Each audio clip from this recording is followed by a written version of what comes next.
I'm Amy Whoa. And I'm Krekel. And you're watching AMBY. Hey everyone, it's Alicia from AMBY, and I would like to welcome you to our interview with Krekel and Whoa. Hello. Hi. Hello. Hi. How are you both doing? Great. Thanks.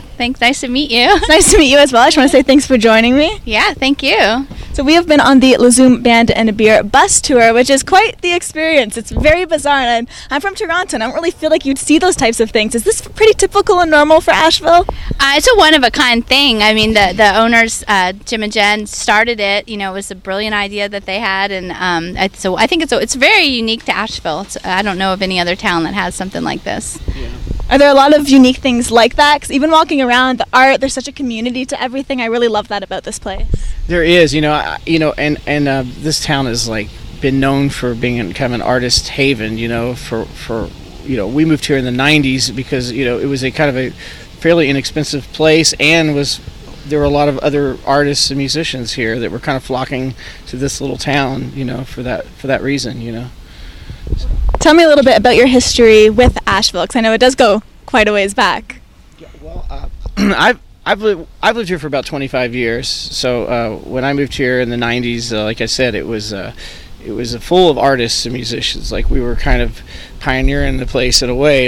You could get property for fairly inexpensive, and you just it was kind of like a mecca for a central place in the southeast that we could kind of be with our peers and then travel around the other cities around the southeast as traveling musicians.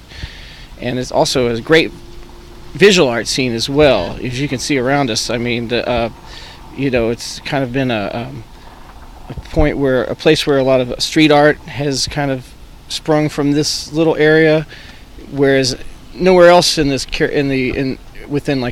200-mile radius do you have, probably until you get to the bigger cities like Charlotte, would you have something like this. And also there's a big folk art scene as well, with a lot of the Folk Arts Center, which has been here for 80 years or something. It was started by quilters, Appalachian quilters and craftspeoples. But yeah, do you want to add to that? Yeah, well, I've been here, a really long time too, and I really believe the fact that the mountains are so old, that they are, and the natural beauty inspires creativity, and the wonderful climate. So I think that it's an atmosphere that really encourages creativity. And I've found in being in Asheville, I've had a lot of people that have really inspired me, and that support that there's a lot of mutually supportive artists and musicians, and I've really I think that is part of why art and music flourishes. That there's a good energy of supportive cooperation, and not so much of a competitive vibe here. I'm used to seeing a lot of rock shows in Toronto, and my first night in Asheville last night I saw a couple of bands play, and some of those instruments I was looking, I'm like, I don't even know what that is, and you guys had a fiddle on the bus today. So is that a big quality here, just unique and different instruments? Mm-hmm. Sure. Well, and also unique to this area is old-time, what you would call round peak style old-time music, which is the fiddle and banjo, and it kind of came from this particular the right recipe of the kinds of people who were here in the early days that brought the different instrumentation. There was the African American influence with the banjo, and then also the Scotch Irish brought the fiddle, and together created this kind of unique style of music, which we call old-time music today. So I'd say that from that time forward, and because it is such a artist's mecca, it is, the fiddle and the banjo have been a part of even the rock scene here. It's kind of been a part of the formula. So even there are rock bands. There's even hip hop bands that incorporate a fiddle, or you might see something like that here. So yeah. Yeah, and there's the dance from this area too. So he talks about the fiddle tunes, and it's also like clogging and square dancing and some of the dance. And I would also say some of the early roots of that music and dance also has the Native American influence, because we have the Cherokee from this area, right, and the Cherokee style dancing, Native American dancing, and African dance, and then the dances that came over from Europe all kind of blended here. This is definitely a cultural area where there are very I love that about the old time music roots. It's a melting pot. It's genuine American music, and that was created here. That's like that.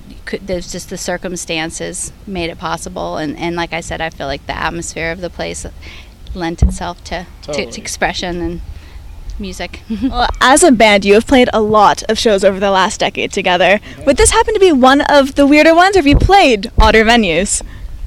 This is probably one of the odder ones, I suppose, if you were going to use that adjective. But I mean it in a very endearing way. I'm loving this. And I know you feel that way. I do too. But yeah, I mean, as a musician who has played for about 30 years, and her and I, we've been together playing music for 17 years, and we have played the oddest of places. But this one has endured, and though it is odd, it is 2 years been going on that they have sponsored a band and beer tour, which basically features a local band every 4 times a week on the bus, and then kind of features the local music here. And so it's been great. It started off with an idea. We had a surf band, my surf band, the Krekel.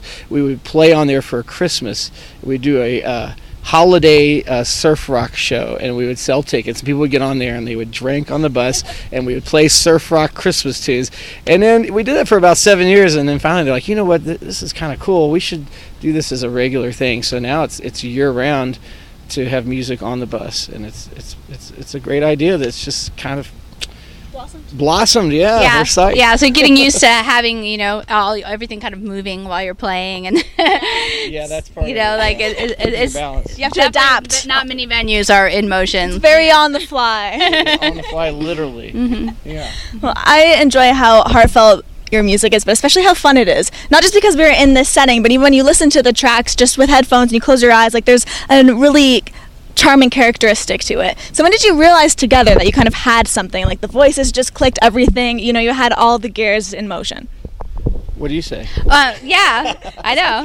Yeah, I find that I became a musician because I met Jason and some other friends that really inspired me, and so I started writing songs very, very early on and things, and he's such a good player that he's like, oh, I like your songs. And so it was just a very natural thing that happened, that the chemistry evolved, and that we've stuck with it and enjoyed having a relationship, and being able to make music also is just such a gift, and we're really lucky to get to do that. So it kind of just fell in place, and being in a town that, like we said, has so much art and music, we're able to. We toured a lot, but now we can mostly play in town, and really love that. Mm-hmm. The music venues here in Asheville are beautiful. So do you have any go-tos for when you want to catch live music? It's funny, I think we might have one, but I don't know if they would want to be advertised. I also, we do love house parties, actually. That's like something that is really enjoyable to play. I like to play outdoor festivals too, and Asheville is very rich in outdoor venues, so having opportunities to play outside. Jason actually played here at the Wedge. They have music outside now, which is a cool spot. Yeah, just about every place now. I think they've realized what a rich thing that they have here, so so a lot of places are having music, and I've been able to sustain myself as a full-time career as playing. I play 5 nights a week, and basically just in the Asheville area. I don't have to travel anymore, and we're really lucky for that. There are some great venues too that are smaller. There is the place called the Lazy Diamond, and there's the Double Crown. Both are kind of New Orleans themed in a way, and I'd say that there's a lot of New Orleans people who've moved up here and have inspired have had a cultural impact on the town, including the guys who run LaZoom, Jim and Jen, the couple there from New Orleans, and I think they brought their kind of aesthetic up here and inspired it. And then same thing with these other bars, the Lazy Diamond, the Crow and Quill, the Double Crown. These cool little local bars that are truly local, and they have music, and they and when people stumble on them, they're just like, wow, where did this come from? There's really, and there's bigger places too. There's the Orange Pill, and there's the Thomas Wolfe Auditorium, and there's the we got to shout out to the Grey Eagle. The Grey Eagle is a venue for 20 years. I just had the 20-year anniversary. That's a really wonderful spot too. Great listening room. Yeah. So we have listening rooms, we have larger venues, and we have tiny little dive bars, and just about every night of the week now there's music in this town. We're really fortunate to have that. Yeah. To wrap things up, is there anything you would like to leave with your fans or the people who are interested in visiting Asheville? Because as my first time here, I just have to say I've really fallen in love with the place. I don't know what would be my final words. Be kind to each other. Yes, be kind to each other, and definitely if you come to Asheville, make sure that you take advantage of the beautiful mountain area and the water that we have around us. It's just a great natural beauty, and it's one of the perks of living here. There's a lot of great hiking places to hike and see beautiful vistas. So we have it all. It's really a great town. You mentioned being able to do this full time, and we've been doing a lot of drinking on this tour. I wish I had something just to cheers you. Congratulations, and thank you so much for joining me. Thanks for having us. It is my pleasure. And remember, to everyone viewing, you can visit us at musicblogger.com for all exclusive interviews, features, videos, and so much more. See ya.